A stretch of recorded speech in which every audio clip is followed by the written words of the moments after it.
Cuando una persona cruza una frontera huyendo de las guerras, no solo deja atrás una tierra, también carga consigo recuerdos, pérdidas y esperanza silenciosa de reconstruir su vida. Bienvenidos a este podcast dirigido a profesionales de la psicología, trabajadores sociales y defensores de derechos humanos. En este espacio reflexionaremos sobre las pautas fundamentales para el acompañamiento del duelo en refugiados e inmigrantes, una población que con frecuencia enfrenta pérdidas múltiples, experiencias traumáticas y el desafío profundo de reconstruir su proyecto de vida en un territorio desconocido. En conflictos armados actuales como la guerra entre Rusia y Ucrania, millones de personas han tenido que abandonar sus hogares para proteger su vida y las de sus familias. Detrás de cada maleta hay una historia interrumpida, detrás de cada frontera un duelo que no siempre encuentra palabras y detrás de cada persona desplazada persiste la necesidad humana de ser escuchada, comprendida y acompañada. Cuando una persona se ve obligada a abandonar su país, no solo pierde un espacio geográfico, también puede perder su hogar, sus rutinas, sus amigos, su profesión, su idioma cotidiano, sus costumbres, sus objetos significativos y, en muchos casos, la certeza de volver en algún momento.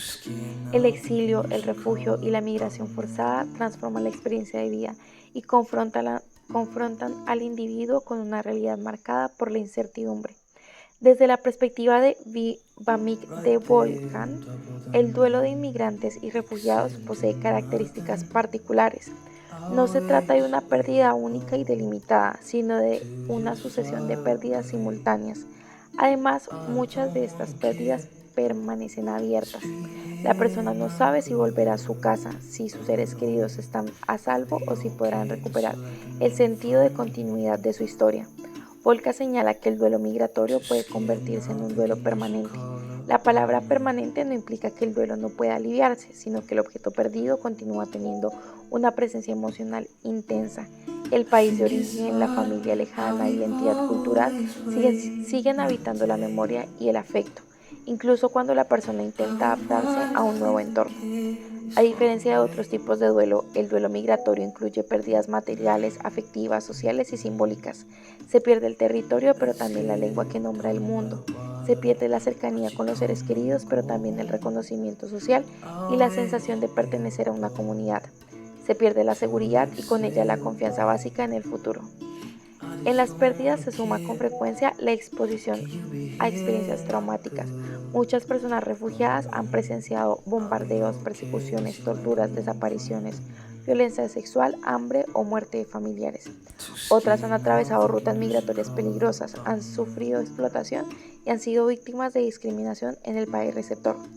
Como consecuencia es común encontrarnos síntomas de tristeza, ansiedad, miedo constante, irritabilidad, insomnio, pesadillas, culpa del sobreviviente, dificultades de concentración y sensación de vacío.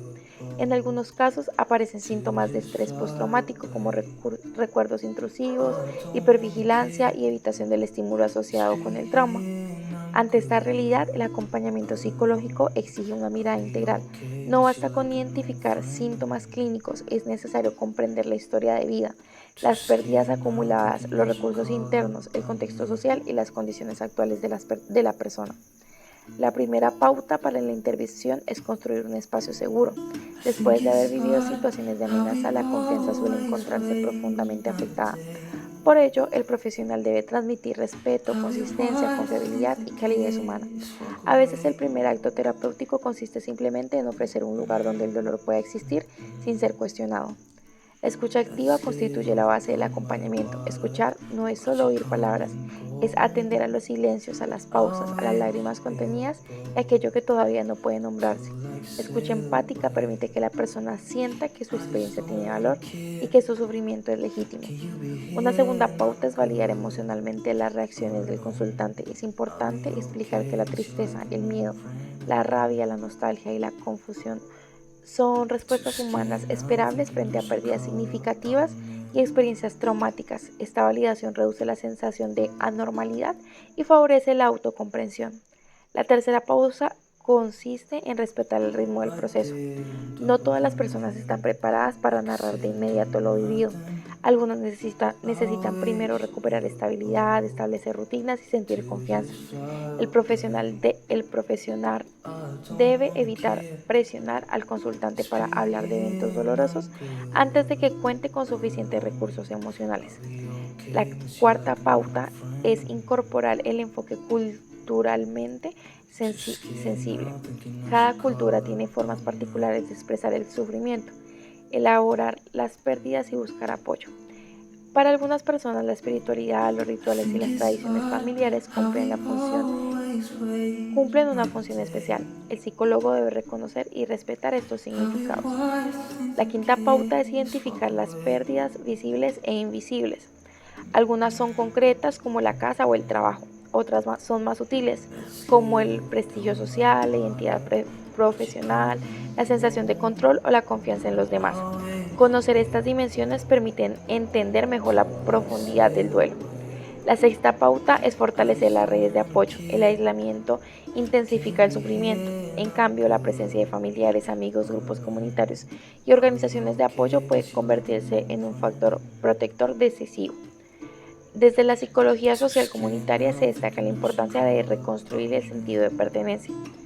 La séptima pauta consiste en reconocer los factores protectores, entre ellos se encuentra la resiliencia, la espiritualidad, la capacidad de trabajo, los vínculos afectivos, las habilidades adquiridas y la historia de superación. Identificar estos recursos ayuda a que la persona reconozca que, además del dolor, también conserva fortalezas. La octava pauta es trabajar la reconstrucción de la identidad.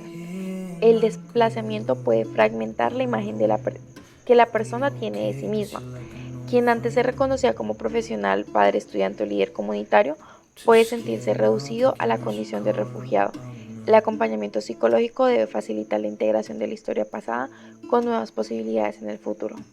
La novena pauta es promover estrategias de afrontamiento saludables, mantener rutinas, aprender el idioma local, participar en actividades comunitarias, cuidar la salud física y establecer metas realizadas.